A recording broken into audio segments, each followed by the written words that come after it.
West Coast Cookbook and Speakeasy with Chef Justice Putnam. Netrootsradio.com.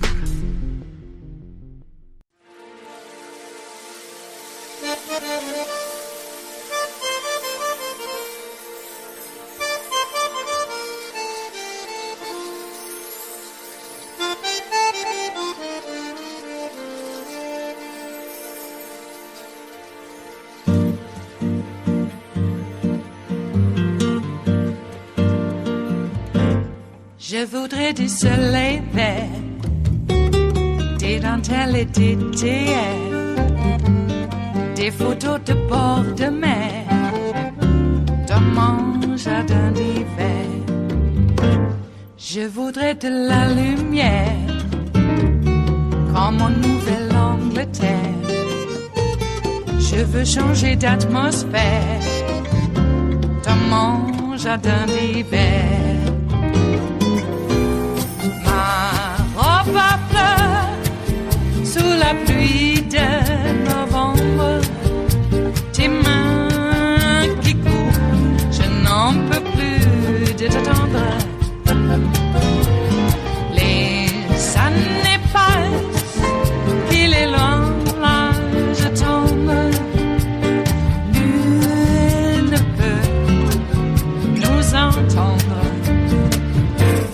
Je voudrais du Fred Astaire, revoir un latte. So Donald Trump has spent the day mocking Nikki Haley's racial identity, saying that he should receive absolute immunity the same way he believes that rogue cops should get absolute immunity to, I guess, kill whoever they want to kill.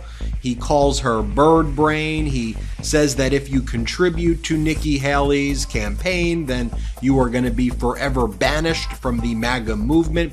He's posted dozens of times about his rape victim. He's been found liable previously for sexually assaulting E. Jean Carroll, and today he continues to post. I mean, dozens of posts. You've heard me say it before here that if you knew somebody who posted 50 times about any topic, their hobby, their skill, fantasy football, fishing, gardening, cooking tips, whatever, 50 times in all caps, you'd be like, okay, this person's a madman. Like, this is a crazy person. Donald Trump does that about a woman he was found liable for sexually assaulting back in May, and he's posting it now.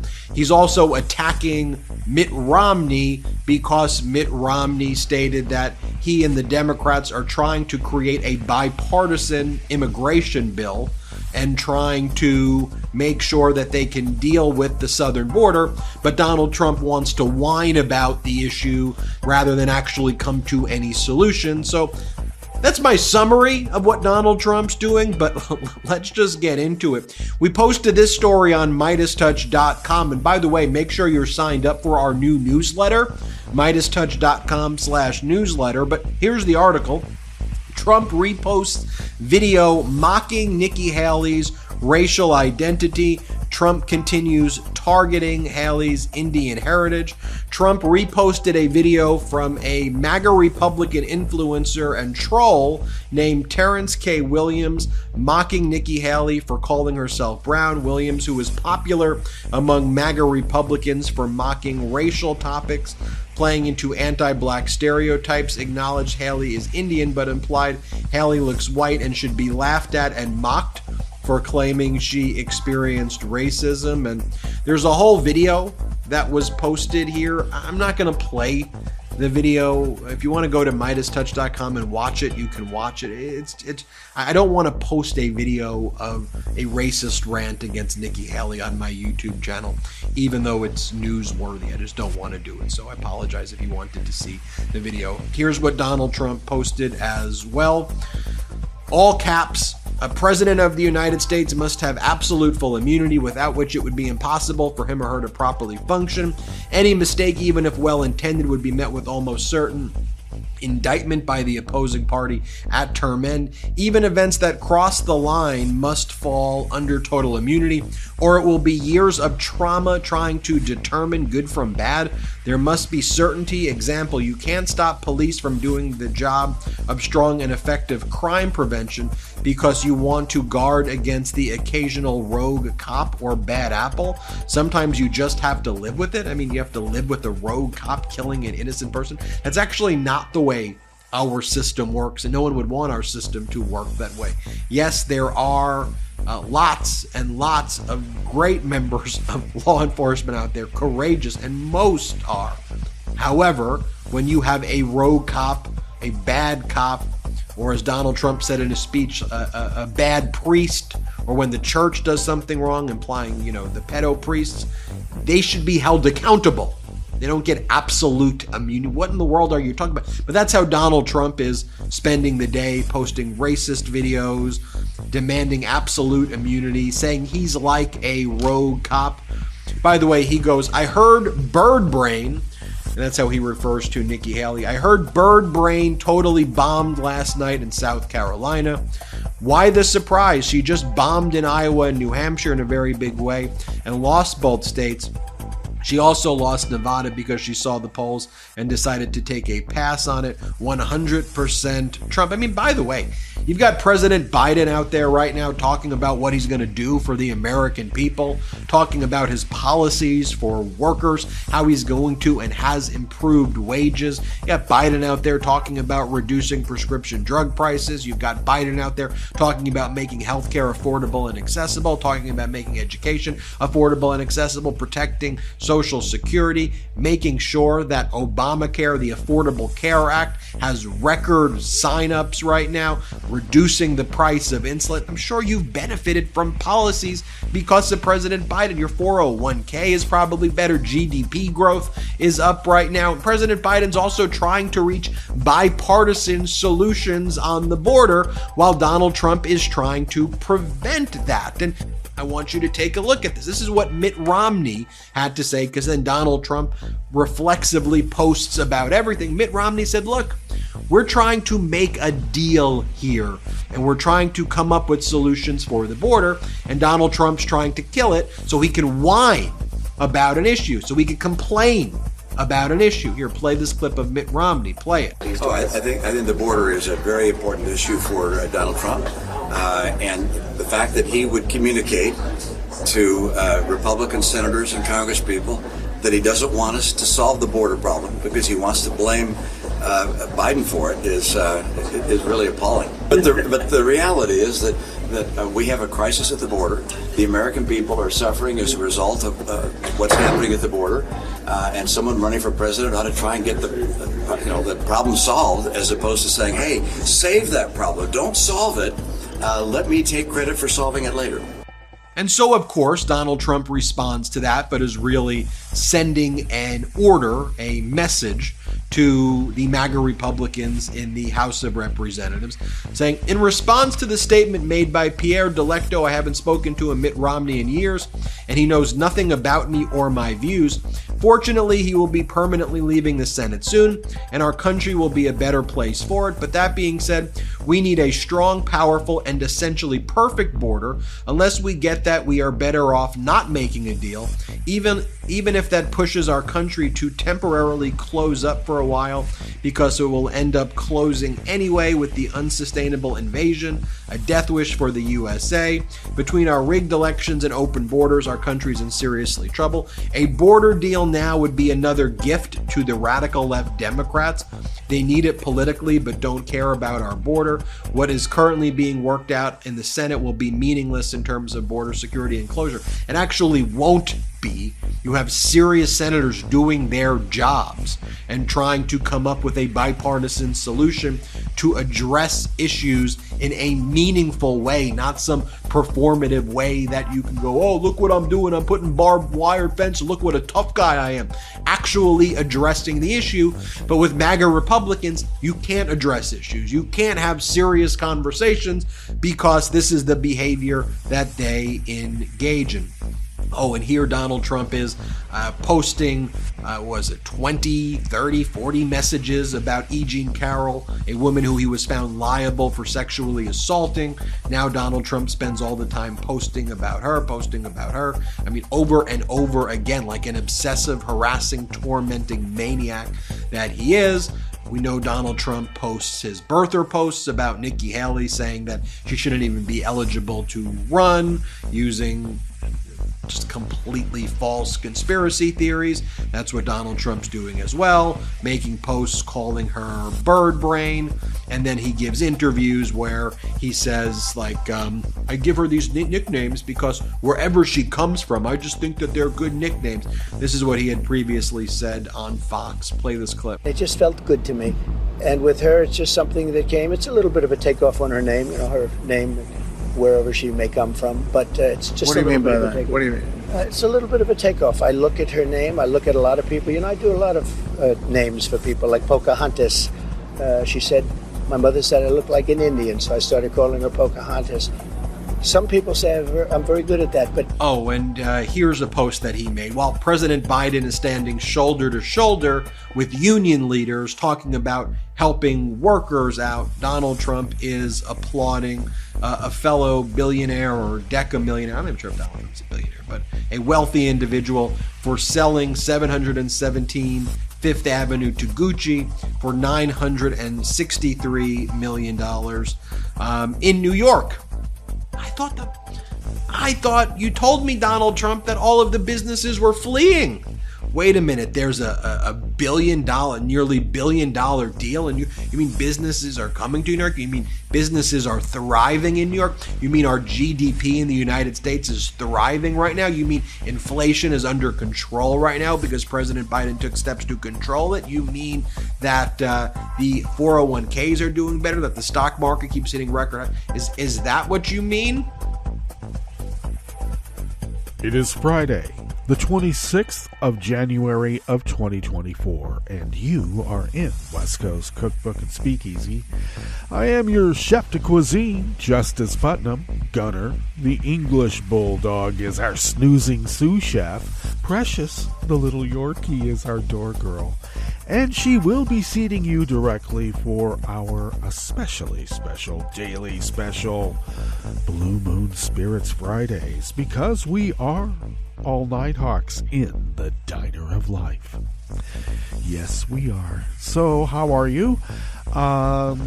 Lots of weird stories out there, huh? Lots going on in the news. It looks like when I stuck my head out of the morning bubble, I got to put my head, in a confined space, a skiff, so that we just have to shut off all the incoming so that we can deal with what we already have.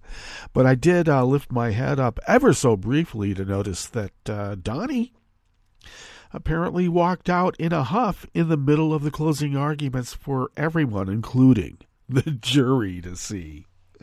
Okay, everything's performance art for that guy. All right. It was really weird when I was younger and I was thinking of performance art. I didn't really envision a Donald Trump necessarily as being in the vanguard of that. But here we are. Okay.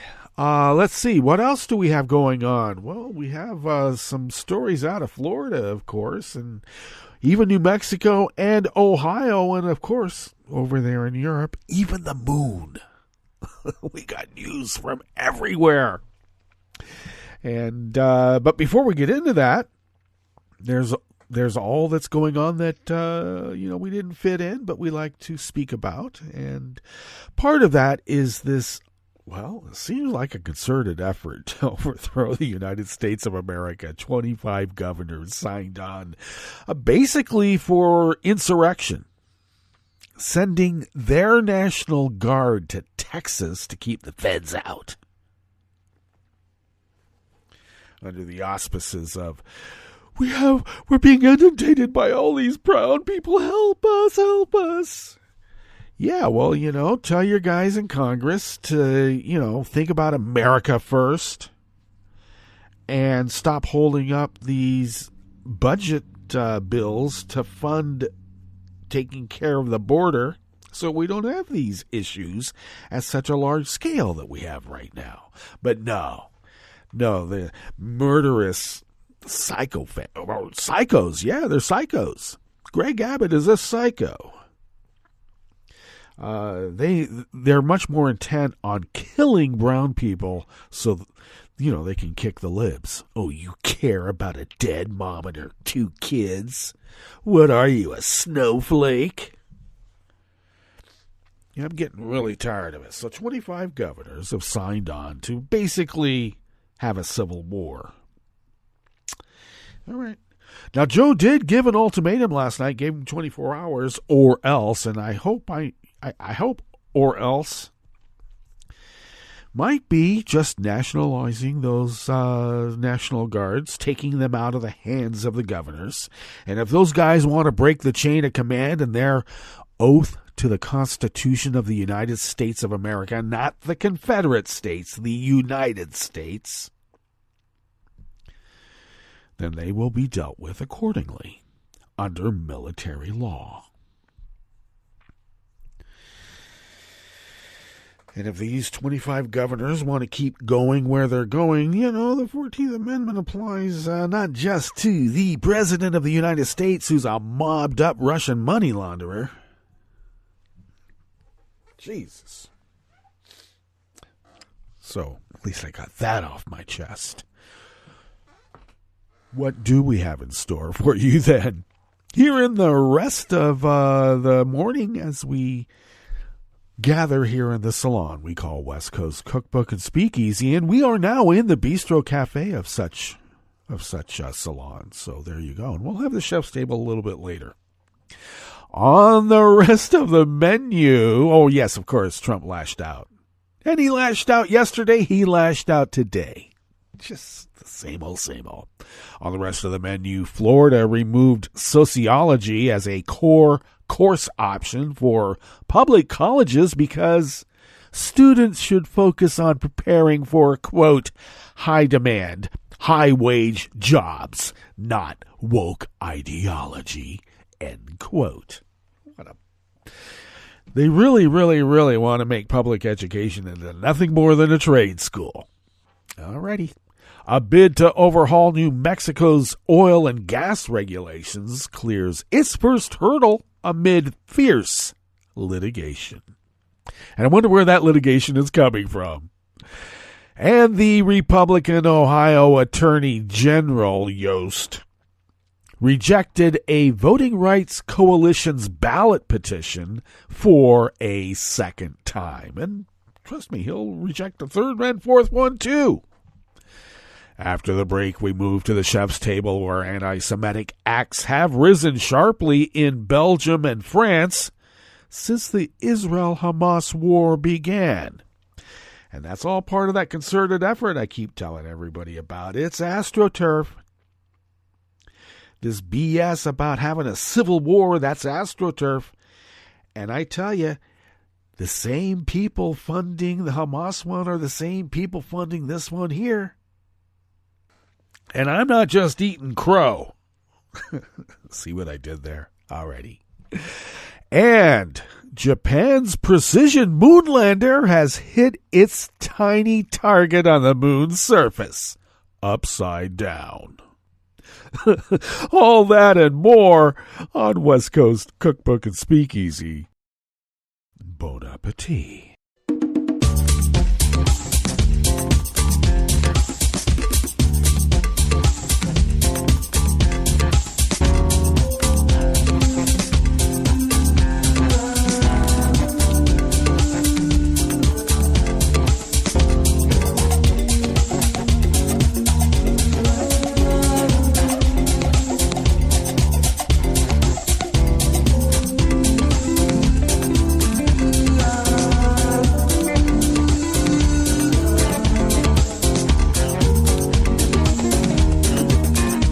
Near the bottom of our homepage at netrootsradio.com, to the right of the page is the chat room link monitored by Kelly Lincoln, and we thank Kelly for doing so, and so much more as well. Thank you. If you out there in radio listening land would look across the page to the left, near the bottom of our homepage at netrootsradio.com, and to the left from that chat room link, you'll notice the link to our Patreon page. If you could afford to send us what you might spend on an espresso-type coffee drink once a month, thus becoming a recurring Patreon of Netroots Radio, it really does help us pay our bills. And we have found that when we pay our bills, we somehow can fly under the radar, for the most part, and continue this powerhouse of resistance. And we have you to thank for allowing us to fulfill our civic duty, as the founders originally intended so many, many years ago. And so thank you. And we still need the help, especially this time of year, because the big dollar bills come in, the ones that want you to pay for the whole year. And we do. And thank you for helping us do that. If you would like to follow Netroots Radio on all those social media platforms out there, you can by going and finding Netroots Radio. Just plug in at Netroots Radio. And Tom takes care of those. We all take care of Facebook, as I've been saying here since the beginning of the year. Yeah, because we all do. But Tom takes care of the social media for the most part. And we thank Tom for doing so, and so much more as well. Thank you, Tom. Follow me on all those social media platforms at Justice Putnam. And I post the show notes and links diaries on Daily Co's at about 10 minutes before showtime. And that's where you can find the actual reportage from the actual reporters. And that's very important because it just is. If you would like to follow the... Also, pick up podcasts of the show by way of Spreaker, TuneIn, iHeart, YouTube, Deezer. Yeah, Podcast Chaser. And we've just got accepted by Amazon and Audible. So you can find West Coast Cookbook and Speakeasy on Audible. And therefore, it really is truly podcast to go. Yeah, that's how we started out. Podcast to go. All right. Also, what else do we have? I guess that's it. Okay. Let's get into this first offering here in the Bistro Cafe of West Coast Cookbook and Speakeasy. And it's out of the Washington Post. And I apologize for mispronouncing these names here. I think I can get Hannah Nathanson. That's quite easy. But Pravina Somasundaram. Oh, that wasn't so hard. But they penned this piece. Florida will no longer allow a sociology course to count toward students' graduation requirements at state universities, replacing it with a class that officials say will teach factual history. Oh, just states, you mean? In a decision critics say was fueled by political motivations. Well, hell yeah. Once they start calling it woke, you know what kind of, indoctrination they're really looking for. The 17-member Florida Board of Governors, which oversees public universities in the state, on Wednesday removed the Principles of Sociology class from a list of approved core course options, despite outcry from some sociology professors. And, the state would just say, yeah, well, they have a self-interest, don't they? Well, yeah.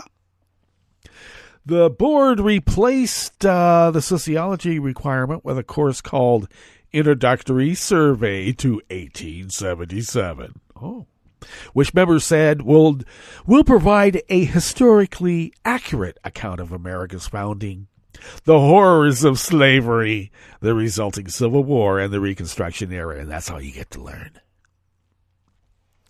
Dates. An historical accounting and a true analysis. Like slaves just were begging to come here. Oh, would you take care of me while I get flogged? Can I have my own sleeping quarters while I'm being starved and chained? Okay, that's what they want. That's what they say they want. And it looks like they're getting it. Okay. Well, let's see. When asked about the change, a spokesperson for Florida Education Commissioner Manny Diaz Jr. Said that he claims that sociology had been hijacked by left-wing activists and no longer serves its intended purposes. You know, left-wing activists like Jefferson, even Madison. State universities, he added, would focus on preparing students for high-demand, high-wage jobs, not woke ideology. Yeah. All right. There's only so many HVAC openings out there in the world, pal. The American Sociological Association said in a statement that it was outraged by the change, which it argued stemmed from a gross misunderstanding of sociology as an illegitimate discipline driven by radical and woke ideology, as if that would be bad. The organization, which had previously written a public comment against the change, urged the Florida Board of Governors to reinstate sociology as a core course, saying the subject is at the core of civic literacy. Failure to prioritize the scientific study of causes and consequences of human behavior is a failure of Florida's commitment to providing high-quality civics education and workforce readiness, the American Sociological Association said. Now, of course, most of those 17 members on the Board of Governors were appointed by DeSantis, and we know what kind of indoctrination he really wants.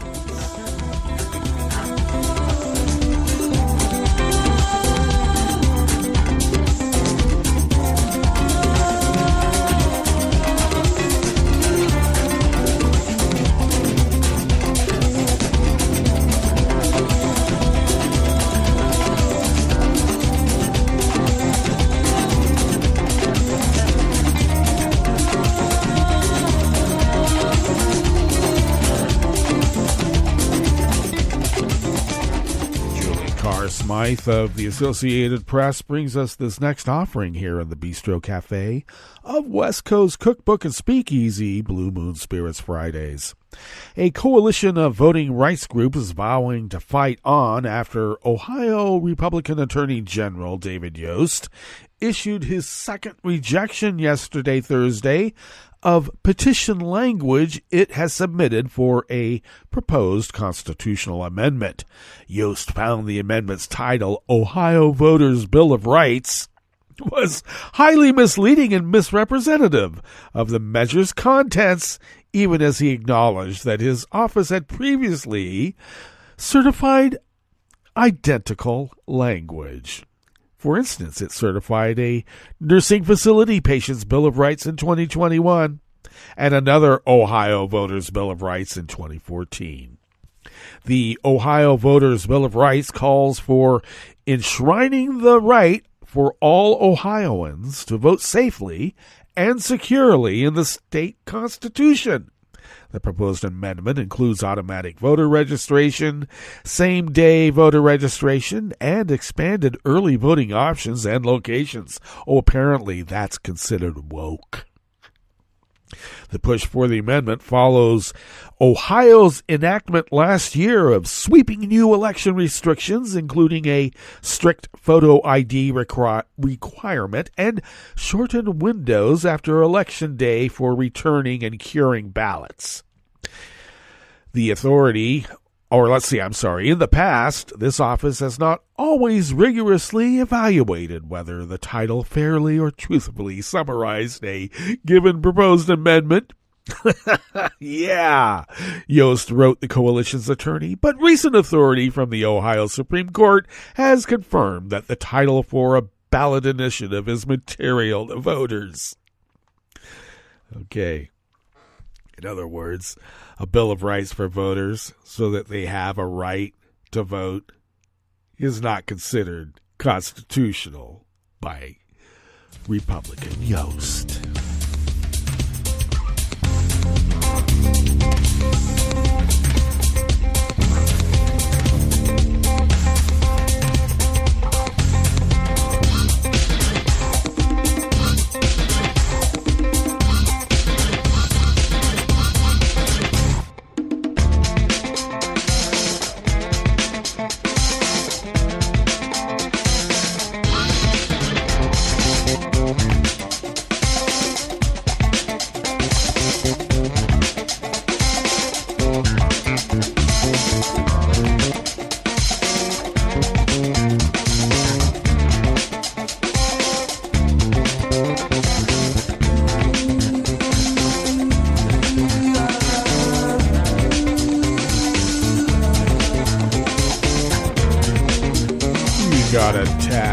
order there, but we're going to finish up with this final offering here in the Bistro Cafe by Morgan Lee, also of the Associated Press. An effort to modernize state oversight of a thriving petroleum industry in the nation's number 2 state for oil production advanced past its first committee vetting yesterday, Thursday, at the New Mexico legislature. The bill would rewrite portions of the state's 1930s-era Oil and Gas Act in order to help regulators keep pace with the industry's meteoric growth in recent years, as well as increasingly assertive calls to hold the sector accountable for air pollution spills and the costly cleanup of equipment and abandoned wells. Oh no, can't have that. It advanced on a 6-5 vote, of course, of the lead House Committee on Natural Resources over the objections of a small and moderate-sized oil producers, but with the public endorsements of heavyweights like industry leader Occidental Petroleum and EOG Resources. The initiative would increase financial assurances for well plugging and cleanups while ratcheting up administrative fees and penalties for regulatory violations. Oh, such woke stuff, I know. Let's get rid of it. And I'm sure Gorsuch and the SCOTUS are considering, well, can't have that. We can't get safety and let people live around these things. The bill also would give regulators greater authority over applications to transfer ownership of wells that often change hands when oil and natural gas output declines. The bill would also expand the state's regulatory authority over other types of well activity in anticipation of gradual transition away from fossil fuel production, including geothermal projects that harness underground heat to produce electricity, or emerging underground systems of kinetic energy storage. Wow. Okay, that brings us to our break, and when we get back from that break, we will go through weather from around the world, and we will finish up with the stories that we have curated for you today. You are listening to West Coast Cookbook and Speakeasy, and we will be right back. You are listening to netrootsradio.com. Please hang up and try again.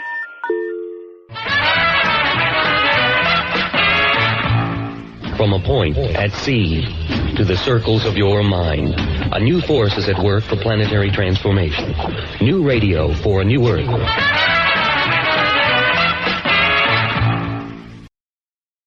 This is Take Two Movie Review. I'm Clinton Johnston. This week, you kill the son of the father, prepare to...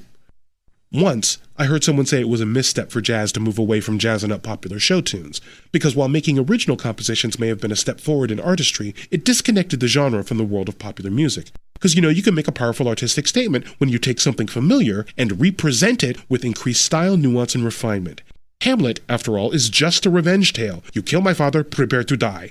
What's special is Shakespeare using it to look at the vexing indistinguishability between how things seem to be and how they are, the links between madness, melancholy, and grief, the nuances behind sin and judgment, and the perilous task that making a decision is. I forget who pointed out that all it took for Spielberg and Lucas in Jaws and Star Wars to change American cinema was to take B-movie material, the monster movie and a blend of westerns and Flash Gordon, and give them A-movie treatment. All this comes to my mind when I think of James Samuel's The Book of Clarence, the second feature film that he has produced, written, directed, and written and performed the music for.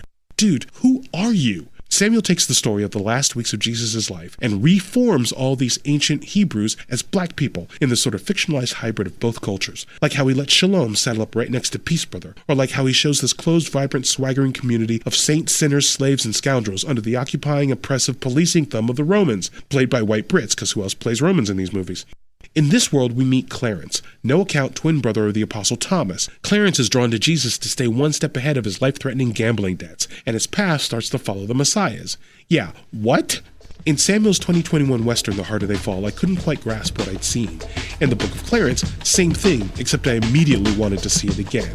This has been Take Two Movie Review. I'm Clinton Johnston. Catch up with us at take2moviereview.com and feed us back on our channel on YouTube.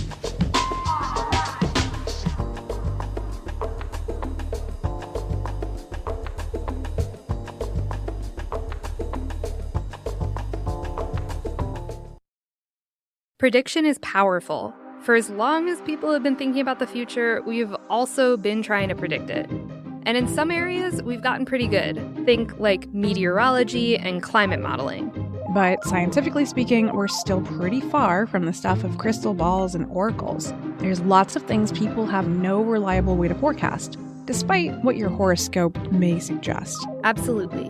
But what if artificial intelligence could get us closer to that fantasy, supernatural realm of divination than ever before?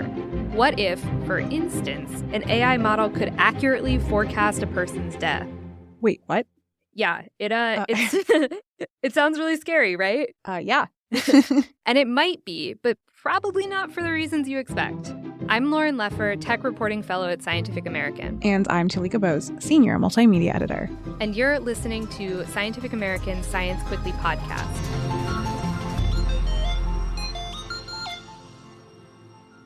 So, Talika, death. We're all going to do it one day, but if you could know when you were going to die, would you want to? No, I would not. You didn't even let me finish the question. No, I don't want to know. Yeah, me either. It seems like a super obvious case of TMI. Yeah, for sure. But the inherently unsettling nature of an AI calculator that spits out death predictions didn't stop researchers from developing just that. The tool is called Life2Vec and was described in a study published late last year. And it's really an AI widget that says when you're going to die? Yes and no. Life2Vec isn't just a death predictor. It's way more general than that. It can offer more than just mortality forecasts. One big caveat right up front, though, it's hard to know exactly how accurate any of its predictions are at the moment. No one is claiming that the tool can definitively predict an individual person's death. And it's also trained on a very specific data set, namely one that contains information on residents of Denmark. So it can't offer meaningful predictions about anyone who isn't Danish. Okay, so that's a relief. But can we go back to the, quote, more general thing? Like, what else can it predict? Yeah, so, maybe it's a big deal for Danes. But on top of forecasting mortality over a 4-year period specifically, the developers also tested their tool's ability to predict people's answers to personality questions and to forecast if someone would make an international move. Interesting. Mm-hmm. In all 3 of these tests, Life2Vec seemed to perform pretty well. It had a higher accuracy than other prediction methods the researchers compared it to. For the death test, that meant about 78% accurate, and moving abroad was about 73%. Whoa. Yep. But again, it's hard to know exactly what accuracy really means here.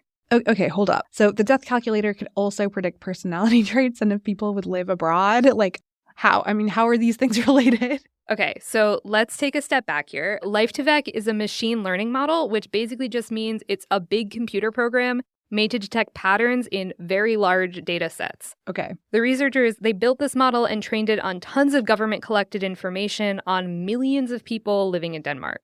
They had employment history, basic demographic data, and also information on just about every interaction between people and the Danish medical system, because Denmark has universal healthcare. Wow, that must be nice. Yeah, truly. Anyway, the researchers took all this data for each person, organized it into timelines, and Life2Vec was fed all these timelines and trained to pick up on patterns between the different events that show up in a person's life. So, like, how are location and salary related? Do people diagnosed with certain diseases survive? Do people with certain professions tend to live longer? Do people with certain career paths have certain personality traits? Exactly. That's how you can go from something like demographic info to personality questionnaire. That's so interesting. Right. And from there, the researchers can ask versions of the model to make predictions based on all those timelines. The extra interesting thing here with Life2Vec isn't just that it makes these predictions, though. Again, we've been doing that forever. It's how it does it. It's a type of model usually used for chatbots and language processing. It basically runs like souped-up autocomplete. Okay, wait. So the death predictions are like autocompleting someone's life? That is one way to put it. You give the model the life event timeline, you ask it a specific question, and it predicts the next relevant step in the timeline based on the prompt. Sometimes that means predicting death. Okay, yeah. This sounds way too much like a Black Mirror episode. Your phone's autocomplete starts to spit out, you'll die in 7 days type messages. Yeah, you should pitch that to Netflix. I'm on it. We can be co-writers. Awesome.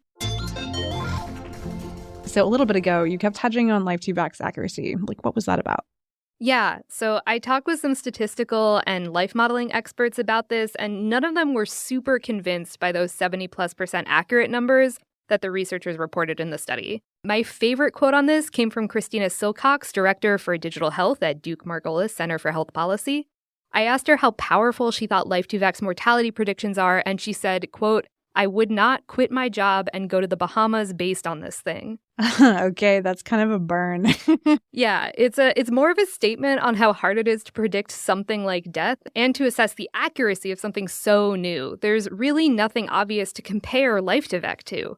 So you can't just see how much better it is than like flipping a coin or something. No. Data and statistics are super wonky, particularly around death, which is a rare event if you think about it. It only happens once in a person's life, and young people don't tend to die very often. In fact, if you were to just assume that everyone between like 25 and 50 in a population was going to live in a given year, you'd already be a really accurate death oracle. You'd be right most of the time. Okay, so that means like you've got to figure out what it means to actually be good at predicting death. And then compare Life2Vac to that, right? Right? Totally. And that's the big question mark. Got it. So what could you use this for if not to tell you when it's time to go permanent vacation mode? Like, if we don't know how good it is, what is the point, in all fairness? Great question. There are a lot of potential uses down the road with more testing. For one, the model could help us understand disease prognosis and health outcomes. And from a sociology angle, which is where the study authors were really coming from, you can use Life2Vac to tease out hidden societal biases, links between age or country of origin, and professional advancement. So all of that sounds theoretically cool, but I'm stuck on this idea, that this will be used in a bad and scary way, like Minority Report style punishing crimes before they happen sort of stuff. It's a really valid concern. Thank you for validating. Of course. There is definitely an ethical risk with tools like this. The study authors are aware of it. They were careful to note all the ways that Danish privacy and anti-discrimination laws restrict how Life2Vac can be used. It's not just going to be a freely available tool. Academic and government researchers will have to apply to use it for specified purposes, and they have a responsibility to protect people's data. Okay, cool. That's better than nothing, I guess. Yep. And if it makes you feel any better, the study author I spoke with, Soon Lemon, told me that he worked on this research because he trusts the Danish government. But in the US or another country without a comprehensive data privacy law, he probably wouldn't have been so comfortable. Okay, so as someone that lives in the US, that doesn't make me feel better. Fair. Different approach then. To double down and make you feel worse, we kind of sort of already live in a version of the terrifying Minority Report world. In the US, there's predictive policing, and judges actually make sentencing decisions sometimes with the help of AI algorithms. In all of these cases, bias and inaccuracy are big documented problems that keep popping up. Yeah, I mean, bias in AI is a huge issue. And while we're talking about algorithms, there's social media too. Right, yeah. Tech companies collect so much data on users and are definitely using that data to build predictive AI models. These can help, companies maximize engagement or forecast what people will and won't buy. The biggest difference here, though, between tech company algorithms, criminal justice tools, and Life2Vac is really that for the first two, there's very little transparency. But for the last one, for Life2Vac, the academic researchers want the public and scientific community to understand how their tool works and what it can do. Okay, solid. So to fight the system, I guess you have to understand the system. Right. Lemon's hope is that a transparent and flexible model like Life2Vac will spur conversation in a new direction. It might get people in governments to start thinking about, what's possible, what's right. He told me, I hope this can be part of discussion that helps move us in the direction of utopia and away from dystopia. Utopia is a really big goal, but I hope he's right. Also, I would settle for, not dystopia. Yeah, honestly. Me too. Any zone in between is good with me. But I'm cool with that. It is a lofty goal. You're right about that. So Talika, what have we learned here? I'm giving you a little test. Denmark seems cool. A+. You passed. Science Quickly is produced by Jeff Delvicio, Talika Bose, Kelso Harper, and Corinne Leong. Our show is edited by Ella Fetter and Alexa Lim. Our theme music was composed by Dominic Smith. Don't forget to subscribe to Science Quickly wherever you get your podcasts. For more in-depth science news and features, go to scientificamerican.com. And if you like the show, give us a rating or a review. For Scientific American Science Quickly, I'm Lauren Leffer. And I'm Talika Bose. See you next time.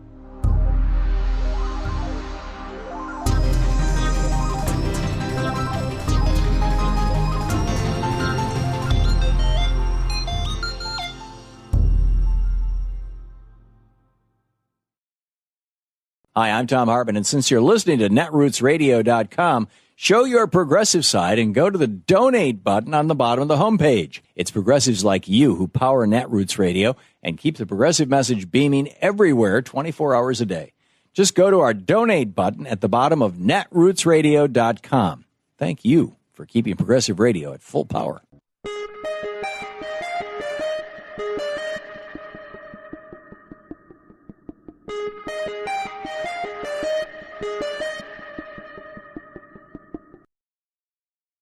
You're listening to the American Democracy Minute, keeping your government buy-in for the people. We have updates on 2 Florida anti-voter court cases, a racial gerrymandering case which will finally be heard by the Florida Supreme Court, and another restricting third-party voter registration organizations is headed to a federal appeals court. In early 2022, Governor Ron DeSantis vetoed his legislature's congressional redistricting map to instead pass one of his own, which eliminated a majority-minority black district in North Florida. It's been in litigation ever since. On January 24th, the Florida Supreme Court agreed to hear the case. The DeSantis map eliminated the majority black 5th congressional district, costing black Floridians the chance to elect the candidate of their choice. Voters and democracy groups sued, contending it was a violation of the Florida Constitution's Fair Districts Amendment adopted by voters in 2012. The federal 11th Circuit Court of Appeals will hear a challenge to another DeSantis-backed voter suppression bill, SB 7050, which among several anti-voter provisions restricts the efforts of third-party voter registration groups. The bill also limits assistance with mail-in ballots affecting the elderly and disabled. Civil rights and democracy groups contend the provisions violate the 1st and 14th Amendments and Section 208 of the Voting Rights Act. A district court blocked the law last July, but the state of Florida appealed. We have more on the cases and the groups taking action at AmericanDemocracyMinute.org. I'm Brian Beal. I'm Rick Smith, and this is Labor History in 2. On this day in labor history, the year was 1921. That was the day Sid Hatfield and 22 other defendants went on trial for the murder of Detective Albert Feltz. Hatfield was chief of police in Matewan, West Virginia, when the United Mine Workers came to Mingo County to organize coal workers. The Stone Mountain Coal Company moved to smash union activity. They brought in Baldwin Feltz detectives to evict union miners from company housing. Hatfield supported the miners' right to organize and urged locals to arm themselves. He confronted the detectives at the train depot as they were leaving town for the evening about the evictions they had just carried out. The detectives presented Hatfield with a phony arrest warrant. Surrounded by armed miners, a gun battle ensued, leaving at least 7 detectives and 4 townspeople dead in what is referred to as the Matewan Massacre. The trial was set in the Mingo County seat of Williamson, where Baldwin Feltz agents lined the streets to intimidate those sympathetic to Hatfield and the others. The prosecution hoped to prove that Feltz's murder was premeditated and used the testimony of paid spies who had previously attempted to gain Hatfield's trust and friendship. According to historian James Green, author of The Devil is Here in These Hills, the ACLU had advised defense attorneys to turn the trial into a prosecution of the coal operators by introducing in evidence the entire record of their conspiracy to deny the citizens of West Virginia of their legal rights. The defense successfully discredited these paid agents and won acquittal. When Hatfield and his deputies arrived back in Matewan, they were greeted as heroes by the entire town. Hatfield, however, had a target on his back and would be gunned down a year later, sparking a coal war which ended with the Battle of Blair Mountain. Like what you hear? Check out more at laborhistoryin2.com.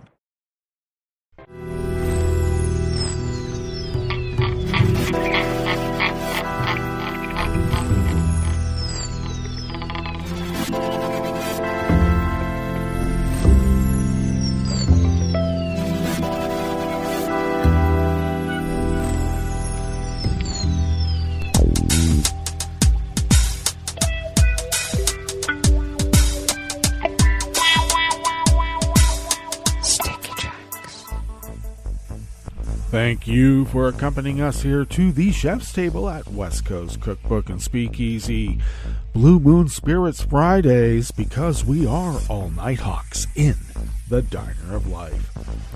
We always begin, whether from around the world, along the banks of the Rogue River in the Rogue River Valley of Southern Oregon, on the west coast of the continental United States of America, where it is currently 44 degrees Fahrenheit, expecting cooler temperatures today, mostly in the upper 40s, low 50s, and winds will be light and variable. Rain throughout the day, expecting about a half an inch, and then rain showers tonight with lows in the mid to upper 40s, winds light and variable. Looks like we're going to get around a quarter inch of rain, and then tomorrow, Saturday, highs in the upper 50s, rain throughout the day, winds light and variable, and we should be getting about a quarter to a third of an inch of rain on Saturday, and then maybe we'll get some sun on Sunday, and then more rain all next week. Pollen remains rated as none here in our little hamlet of Rogue River. The air quality index for the Rogue River Valley region is in the good range at 21 parts per million, and that daytime UV index remains in its winter low range at level 1. Barometric pressure is rising at 30.18 inches. Visibility is down to 4 miles, and relative humidity is at 100%. Weather from around the world is brought to you by a crowd of crowdsourced weather stations that a crowd crowdsources from around the world, and that is, literally, the Weather Underground. London is 48 degrees and sunny. Paris is 50 degrees and sunny. Rome is 58 and mostly cloudy. Bagram is 36 degrees and cloudy. Kyiv is 34 and cloudy. Hong Kong is 58 degrees and partly cloudy. Tokyo is 40 degrees and clear. Melbourne, Victoria, Australia is 58 degrees and clear. San Francisco, California is 55 and mostly cloudy. Chicago, Illinois is 38 degrees and cloudy with a winter storm watch. And New York, New York is 44 degrees Fahrenheit and cloudy. And that is weather from around the world, brought to you by a crowd of crowdsourced weather stations that a crowd crowdsources from around the world.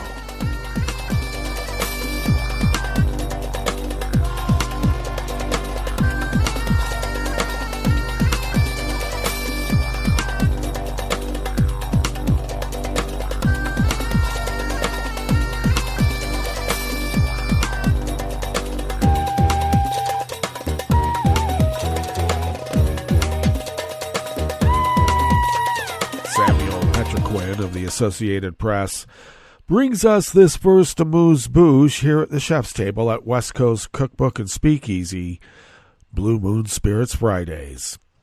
The number of anti-Semitic acts registered in France and Belgium rose sharply since Hamas's attack on Israel triggered the war in Gaza, according to figures released yesterday, Thursday, in both countries.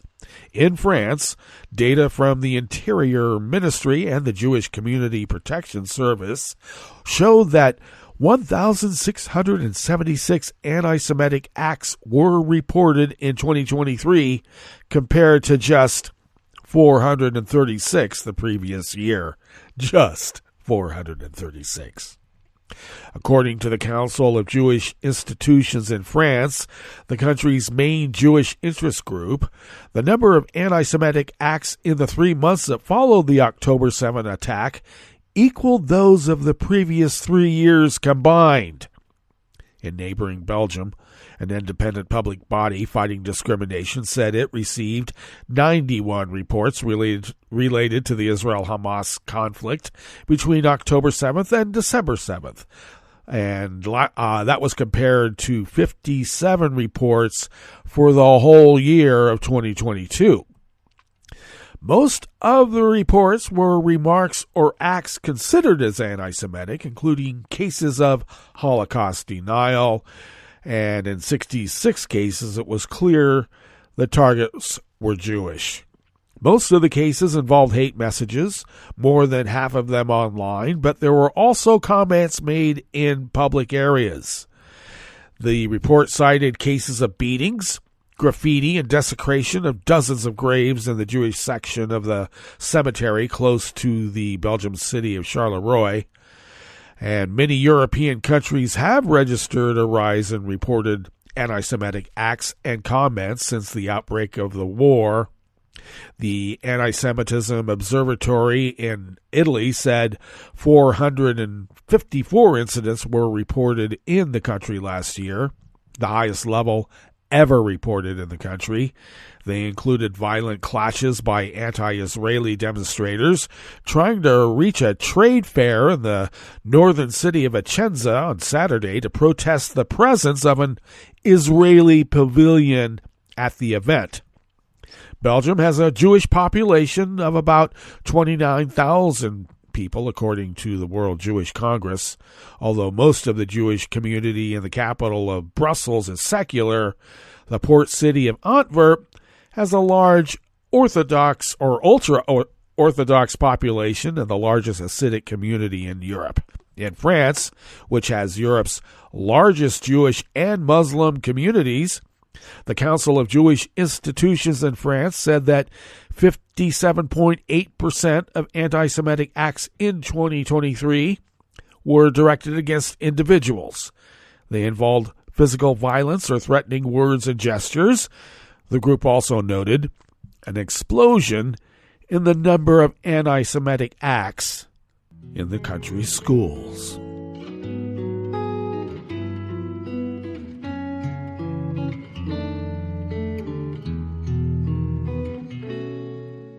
Je te donne ce mon amour pour la vie entière, la promesse de me trouver à tes genoux.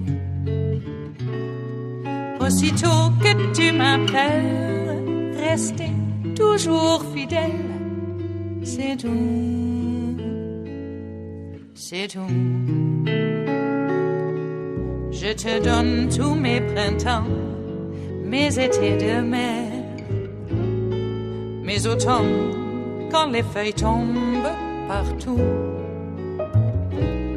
Si ce n'est pas une bonne affaire, je te donne tous mes hivers. Mari Yamaguchi of the Associated Press brings us this final amuse-bouche here at the Chef's Table at West Coast Cookbook and Speakeasy. Japan's space agency said yesterday, Thursday, that its first lunar mission hit the tiny patch of the moon's surface it was aiming for in a successful demonstration of its pinpoint landing system, although the probe appears to be lying upside down. Japan became the fifth country in history to reach the moon when the Smart Lander for Investigating Moon, or SLIM, touched down on the moon early on Saturday, but trouble with the probe's solar batteries made it hard at first to figure whether the probe landed in the target zone. While most previous probes have used landing zones about 6 miles wide, the SLIM craft was aiming at a target of just about 330 feet. Improved accuracy would give scientists access to more of the moon since probes could be placed nearer to obstacles.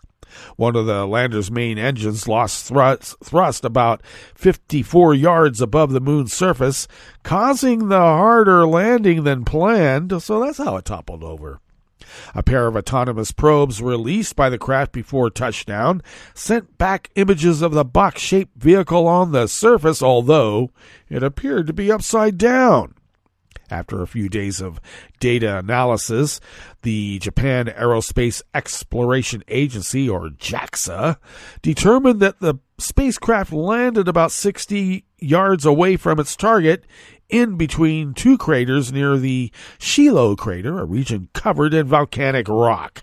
But after the landing mishap, the craft's solar panels wound up facing the wrong direction, and it cannot generate power. Officials said there is still hope. The probe will be able to recharge when the moon enters its daytime in the coming months.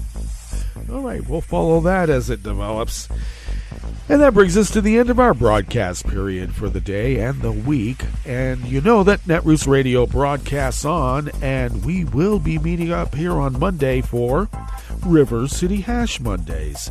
So do stay tuned to Netroots Radio all day, all night, and all weekend for all the breaking news as it breaks. And we will meet up here on Monday, right here in West Coast Cookbook and Speakeasy. Bon appetit.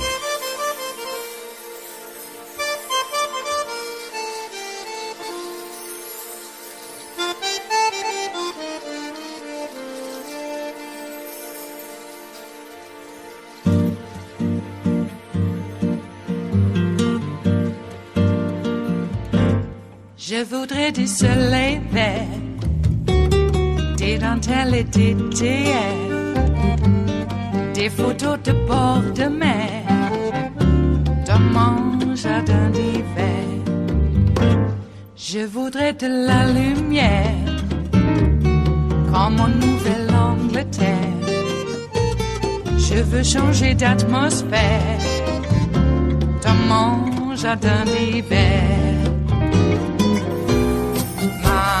Robe à fleurs, sous la pluie de novembre, tes mains qui courent, je n'en peux plus de t'attendre. Les années passent, qu'il est loin, là je tombe.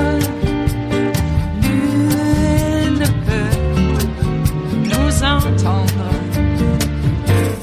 Je voudrais du Fred Astaire, revoir un latte Goer. Je voudrais toujours te plaire dans mon jardin d'hiver. Je veux déjeuner par terre, comme au long de golfe clair, t'embrasser les yeux ouverts dans mon jardin d'hiver.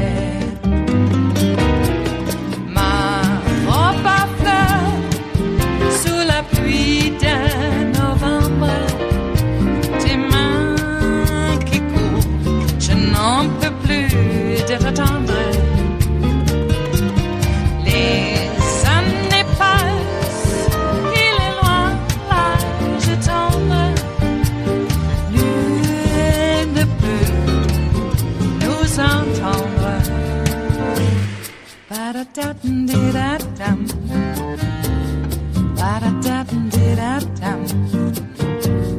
Ba-da-da-dum-di-da-dum. Dans mon jardin d'hiver. Ba-da-da-dum-di-da-dum. Ba-da-da-dum-di-da-dum. Ba-da-da-dum-di-da-dum. Dans mon jardin d'hiver. Dans mon jardin d'hiver. Dans mon jardin d'hiver.